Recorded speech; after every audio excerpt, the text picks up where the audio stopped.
નમસ્કાર, આપ જોઈ રહ્યા છો સ્પાર્ક ટુડે ન્યૂઝ। શહેર જિલ્લામાં ભારે વરસાદની આગાહી વચ્ચે વડોદરા જિલ્લા કલેક્ટર કચેરી ખાતે સત્તાવાર જળ સપાટીના આંકડા જાહેર કરવામાં આવ્યા છે। ડિઝાસ્ટર મામલતદાર અશોક પરમારે માહિતી આપતા જણાવ્યું, વરસાદના કારણે આજના પ્રતાપપુરા ડેમમાં સારી આવક થઈ છે અને શહેરના બ્રિજ પર પાણીનું લેવલ વધ્યું છે।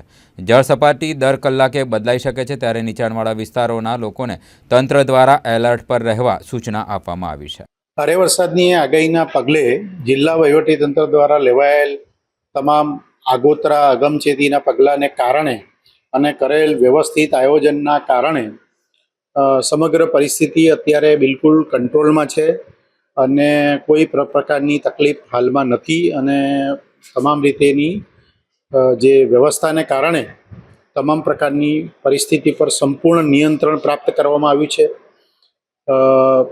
જે વિશ્વામિત્રી ને આજવા ડેમ એના જે લેવલો જે છે એ હજી પણ હાઈ ફ્લડ લેવલથી ઘણા નીચે છે, એટલે એમાં પણ કોઈ ચિંતા કરવા જેવી નથી।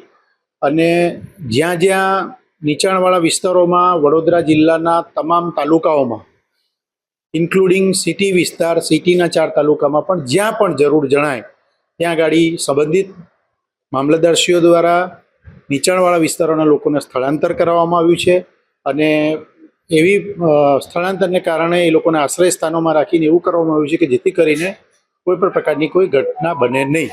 એટલે પૂર્વ પ્લાનિંગ કરેલું છે, એટલે કોઈ પણ જગ્યાએ કોઈ ચિંતા કરવા જેવું નથી। છતાં પણ પ્રજાએ હજી પણ જે સાવચેતી કે સલામતીના કારણે જે તકેદારી રાખવાની છે એ જ્યાં સુધી આપણને બિલકુલ ઓલ ઇઝ વેલનું જ્યાં સુધી સાઇન ના મળે હવામાન ખાતા દ્વારા, ત્યાં સુધી એ જે સલામતી અને સાવચેતી પબ્લિકે જે રાખવાની છે એ ચાલુ રાખવાની છે।